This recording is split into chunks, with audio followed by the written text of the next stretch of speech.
loving this conversation because these are the kind of things they don't teach you in school. And then when you walk out as this creative person, like, your friend who's a doctor is like, oh yeah, I just do A, B, and C, where this creative thing isn't that. It's, going back to your candles and furniture and talking about now you're just going back to stuff.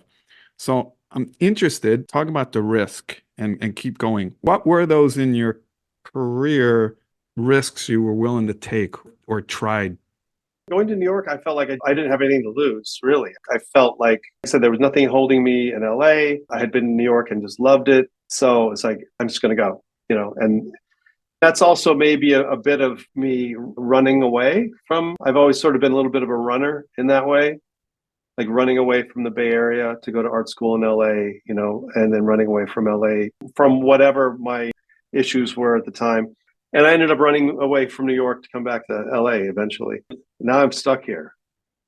I think the thing is, you really have to be taking risks, I think, all the time, right? You really have to be taking risks in everything you do. If you want to do something really interesting or something really quote unquote good or valuable or whatever, you can't just do things that you know are going to work, right?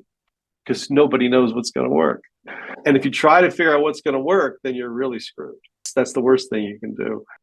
I think, yeah, going to New York, I guess, you know what? Maybe I was just too dumb to know it was a big risk. It was, yeah, it was just like, yeah, I'm going to New York. And I had never really wanted to do that most of my life. I was always a little bit intimidated about that. There's risk in making your work, and then there's the risk every time you show it to someone, right? Like, that's the other one. That's an important one. Thanks for checking out another episode of Origins, a Creative Journey, a Designer Con podcast. Please follow and subscribe on whatever platform you're streaming us on, and check us out on Instagram at Origins, a Creative Journey. And if you have any suggestions or questions or comments, email us at deconpodcast@gmail.com. And make sure to get your tickets and hotel deals now for DesignerCon's 20th anniversary celebration in Las Vegas, Nevada, November 14th through 16th, 2025. I hope to see you there, but in the meantime, go make some art.